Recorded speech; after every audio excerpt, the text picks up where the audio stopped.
এখন যা ঘটছে আগেও তাই ঘটেছে, ভবিষ্যতেও তাই ঘটবে। নমস্কার, সুস্বাগতম। আপনারা দেখছেন জুডো জামাকার নতুন পর্ব এবং সাথে আছি আমি জুডো।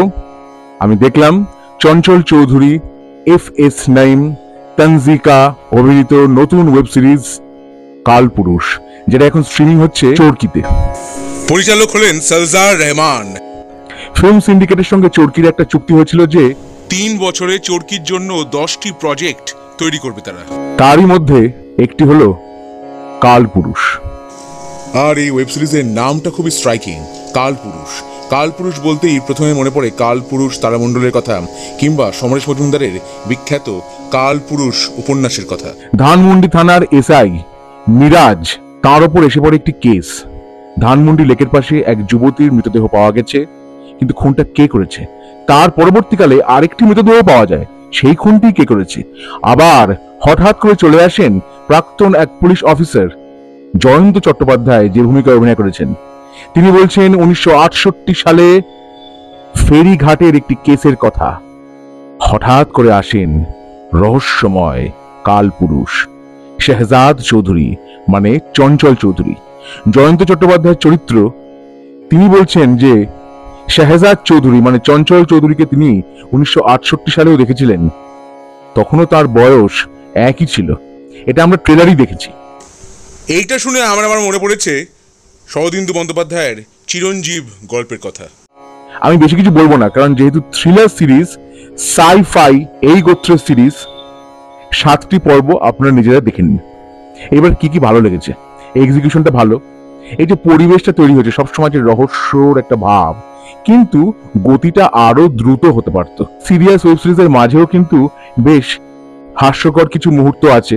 চঞ্চল চৌধুরী এবং FS9 এর যে ইন্টারাকশন, এই সিনগুলো কিন্তু দেখবার মতো, খুবই মজাদার হয়েছে। আর চঞ্চল চৌধুরী এবং FS9 দুজনেই যেহেতু প্রচুর মজার চরিত্রে অভিনয় করেছেন, তাই সেই ব্যাপারটা এখানে এক্সপ্রেসড খুব ভালোভাবে হয়েছে। ইমতিয়াজ বর্ষণ অভিনয় করেছেন জাহাঙ্গীরের চরিত্রে, তিনি একজন ডাকাবুকো পুলিশ অফিসার, এবং মিরাজ মানে FS9 এর এক প্রকারের প্রতিদ্বন্দ্বী। মিরাজকে দেখানো হয়েছে সে খুব মিতভাষী, একজন প্লাস সাইজের পুলিশ অফিসার, মারপিট পছন্দ করে না, খুব হেসে সে জেরা করে, কিন্তু যখন রাগবার তখন সে রেগে যায়, খুবই পোলাইট। ফারিয়া রানী বাইন, এই যুবতীর মৃতদেহ পাওয়া গেছে ধানমন্ডি লেকের পাশে।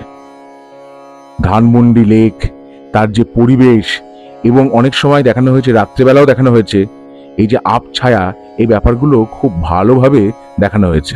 কিন্তু দ্রুত গতির আরেকটু অ্যাকশন থাকলে হয়তো ভালো হতো, কিন্তু দেখতে ভালোই লাগবে। চঞ্চল চৌধুরীর কথায় আসি, তিনি এখানে শেহজাদ চৌধুরী, রহস্যময় কালপুরুষ। তিনি নাকি টাইম ট্রাভেল করতে পারেন।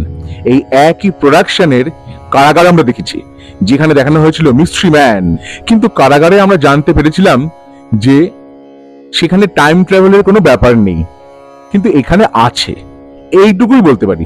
নাকি টাইম ট্রাভেলের ব্যাপারটা নেই, না, আমি আর কিছু বেশি বলবো না। শেহজাদ চৌধুরীকে দেখে কোথায় যেন আমার মনে পড়েছে সত্যজিৎ রায়ের লেখা টেরোডাক্টিলের ডিম গল্পের সেই আগন্তুকের কথা, যে সময় ট্রাভেল করতে পারত। অভিনয় যারা করেছেন প্রত্যেকে ভালো অভিনয় করেছেন। পুলিশ অফিসার শফিকের চরিত্রে অভিনয় করেছেন রেজওয়ান পারভেজ, খুব ভালো অভিনয় করেছেন, FS9 কে যোগ্য সঙ্গত করেছেন। এই যে শেহজাদ চৌধুরী, সে থাকে দেখে বোঝা যাচ্ছে পুরান ঢাকার কোনো একটি অঞ্চলে থাকে, সেখানকার একটি পুরনো বাড়ির ওপরে ভাড়া নিয়ে থাকে। বাড়ির ভেতরে বিচিত্র ব্যাপার, এক গবেষণাগার, নানা রকম সব গবেষণা, কেমিস্ট্রির গবেষণা চলছে, এবং বিভিন্ন প্রকারের লিকুইড। এই লিকুইডগুলোরও বা কি আছে ভূমিকা এই ওয়েব সিরিজে, তা জানবার জন্য আপনাকে দেখতে হবে এই ওয়েব সিরিজটা। VFX কিন্তু যে খুব বিরাট দামি তা বলবো না, কিন্তু এটা বোঝানো হয়েছে এক প্রকারের রূপকার্থে, এবং আপনি বুঝতে পারবেন দেখে, যখন VFX এ ব্যবহার করা হচ্ছে, টাইম ট্রাভেলিং এর ব্যাপারটা যখন আছে, এই সব ব্যাপার আপনি দেখলে বুঝতে পারবেন। তানজিকা অভিনয় করেছেন নোভার চরিত্রে। নোভা হচ্ছেন মিরাজের স্ত্রী। এবার মিরাজ এবং নোভার সম্পর্কটা কিন্তু বেশ ভালো, বিশ্বস্ততা আছে, ঠাট্টা ইয়ার্কিও তারা করেন। এই যে নোভা নামটা দেওয়া হয়েছে, তার পেছনেও কিন্তু একটা সিগনিফিকেন্স আছে। এটা জ্যোতির্বিজ্ঞানের এমন একটা ঘটনা যাতে হঠাৎ করে একটি নতুন তারা আবির্ভূত হয়, নতুন উজ্জ্বল তারা। এবং সেই নামটাই দেওয়া হয়েছে যেহেতু এটা একটা সায়েন্স ফিকশন ঘরানার ওয়েব সিরিজ। বইপত্র দেখতে পেলাম হুমায়ুন আহমেদের লেখা, এছাড়া আরো বইপত্র ব্যাপারও আছে। এবং 2 বিঘা জমি রবীন্দ্রনাথের সেই কবিতার আবৃত্তির দুটো লাইনও শুনলাম চঞ্চল চৌধুরীর মুখে। আবার শেহজাদ চৌধুরী কিন্তু একটা ব্যাকগ্রাউন্ড আছে, যে ব্যাকগ্রাউন্ডটা কিন্তু জানানো হয়নি। কারো একটি ব্যাক স্টোরি আছে, কি সেই ব্যাক স্টোরি সেটা জানবার অপেক্ষায় রইলাম যদি কোনোদিন সিজন 2 আসে। শেহজাদ চৌধুরীর বাড়িতে থাকে তার সঙ্গে একটি ছোট্ট বাচ্চা মেয়ে যার নাম পরি।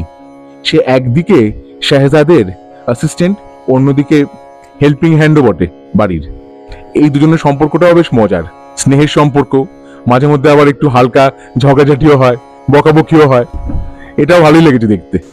অর্ণবের বেবাক বিভাগী এবং ওয়াটসন ব্রাদার্সের আমার নতুন আমি, এই দুটো গানের ব্যবহারও যথাযথ হয়েছে। আরেকটি বিশেষ চরিত্রে অভিনয় করেছেন মুস্তাফা মানওয়ার।